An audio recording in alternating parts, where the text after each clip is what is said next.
سال 11 نبوی میں پھر اوس قبیلے کے کچھ لوگ آئے مکہ مکرمہ میں حج کے لیے، تو نبی صلی اللہ علیہ وسلم نے پھر ان کو تبلیغ کی، تو قبیلہ اوس کے 12 لوگ 11 نبوی میں پھر مسلمان ہو گئے اور انہوں نے بیعت کی۔ اب یہ وہ وعدہ ہے جس کا ذکر یہاں پہ ہے، یہ وہ بیعت ہے جس کا ذکر یہاں پہ اللہ نے کیا ہے انصار صحابہ سے مخاطب کر کے۔ وہ 11 نبوی میں جو 12 صحابہ مدینہ سے آنے والے اوس قبیلے کے مسلمان ہوئے، نبی صلی اللہ علیہ وسلم نے ان کو مسلمان کرنے کے لیے ان سے کچھ معاہدے کیے، کچھ وعدے لیے، بیعت لی۔ وہ بیعت کیا تھی؟ حضرت عبادہ بن صامت رضی اللہ تعالیٰ عنہ جو اس بیعت کے اندر موجود تھے اور یہ قبیلہ اوس سے تعلق رکھتے تھے، انہوں نے بیان کیا ہے، بخاری اور مسلم دونوں کے اندر یہ حدیث ہے کہ نبی صلی اللہ علیہ وسلم جب بیعت لی ان سے 11 نبوی کو 12 افراد سے، تو اس کے اندر یہ کچھ چیزیں، کچھ شرائط، کچھ وعدے تھے۔ نمبر 1، آپ نے ان سے وعدہ لیا کہ میری اطاعت اور تابعداری کرنا، تو انہوں نے کہا کہ ہم آپ کی اطاعت اور تابعداری ہر حال کے اندر کریں گے، ہمیں آپ کے حکم کے اندر نفع ہو یا نقصان، ہمارے لیے اس کے اندر آسانی ہو یا تنگی، ہر حال میں ہم آپ کی اطاعت کریں گے، آپ کا حکم مانیں گے۔ نمبر 2، جس معاہدے کا یہاں پہ ذکر ہے، انہوں نے کہا کہ حضور آپ ہمارے اوپر جس کو بھی سالار مقرر کر دیں گے، امیر مقرر کر دیں گے، ہم اس کی تابعداری کریں گے، وہ کہ ہماری طبیعت مانے یا نہ مانے، ہم اس کے سامنے کھڑے ہو کے بحث و تمہیس نہیں کریں گے بلکہ اس کی بھی اطاعت کریں گے۔ نمبر 3 پہ انہوں نے کہا کہ ہم ہر حال میں حق کے ساتھ کھڑے ہوں گے، جو حق ہے اس کا ساتھ دیں گے۔ نمبر 4 انہوں نے کہا کہ ان معاملات کی پیروی کرنے میں ہم صرف اللہ سے ڈریں گے، کسی کی ملامت سے نہیں ڈریں گے، کسی کی ملامت سے خوف زدہ نہیں ہوں گے، کسی ملامت کرنے والے کی ملامت کی پرواہ نہیں کریں گے۔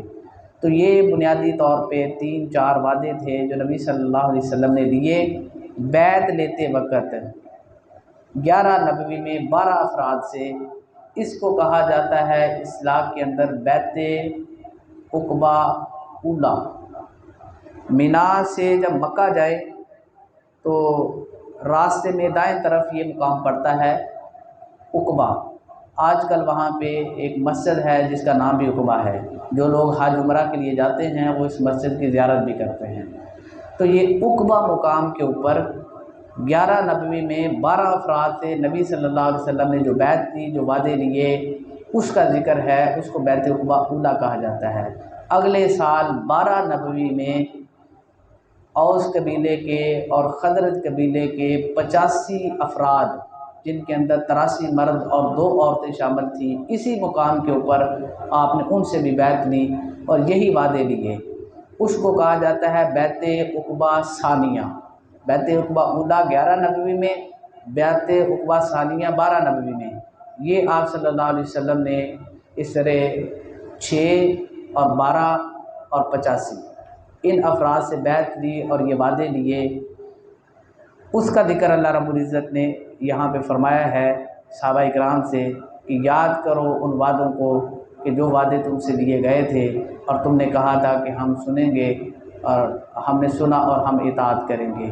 یہ بنیاد ہے، کیونکہ اگر یہ 3 چیزیں نہ ہوں، نبی صلی اللہ علیہ وسلم کی اطاعت و تابعداری نہ ہو، تو ایسے اسلام اور ایسے مسلمان کے مسلمان ہونے کا کوئی فائدہ نہیں ہوتا۔ اگر امیر کی اطاعت، کہ جس کو نبی صلی اللہ علیہ وسلم امیر مقرر کر دیں، تو اگر امیر کی اطاعت نہ کی جائے تو پھر تو جہاد کا، غزوات کا اور علاقوں کی فتوحات کا کوئی تصور ہی باقی نہیں رہتا۔ اور پھر حق کے ساتھ کھڑے ہونا اور پھر حق کی آواز کے لیے کسی ملامت کرنے والے کی ملامت کی پرواہ نہ کرنا، یہ نچوڑ ہے دین اسلام کا، یہ نچوڑ ہے۔ جس کو اس معاہدے کی بیعت عقبہ اولیٰ اور بیعت عقبہ ثانیہ کی سمجھ نہیں ہے، اس کے مطابق وہ امت کو لے کے نہیں چلتا، تو یہ اسلام کا نچوڑ ہے، وہ کبھی اسلام کی معراج اور روح کو نہیں پا سکتا۔ اس کا اسلام چند ایک عبادات کی گرد گھوم سکتا ہے، لیکن وہ اسلام کی روح نہیں پا سکتا۔ اسلام کی روح اس بیت کے اندر ہے کہ جو آپ صلی اللہ علیہ وسلم نے وعدے لیے، اور ان وعدوں کو نبھانے کا یہاں کہا جا رہا ہے کہ تمہارے اندر غفلت نہیں آنی چاہیے، سستی نہیں ہونی چاہیے۔ جو وعدے تم نے کیے تھے نبی صلی اللہ علیہ وسلم سے، انہی وعدوں کو لے کے آگے اسلام پھیلا گیا۔ اسلام جو پھیلا انہی وعدوں کی بنا پہ اسلام پھیلا، ورنہ ممکن نہیں تھا اسلام کا پھیلنا۔ تو یاد کروایا کہ تم نے کہا تھا کہ ہم نے سنا ہے تو ہم اطاعت کریں گے، اس اطاعت کے اوپر پکے رہنا، قائم رہنا، وہ رویہ اختیار نہ کرنا جو پیچھے ہم پڑھ کے آئے ہیں۔ قالوا سمعنا وعصینا، یہودی کہتے تھے سن تو ہم نے لیا لیکن مرضی اپنی کریں گے، عصینا نافرمانی کریں گے۔ اس راستے پہ نہ چلنا جو دعویٰ کیا ہے سننے کا، تو اطاعت پہ پکے رہنا۔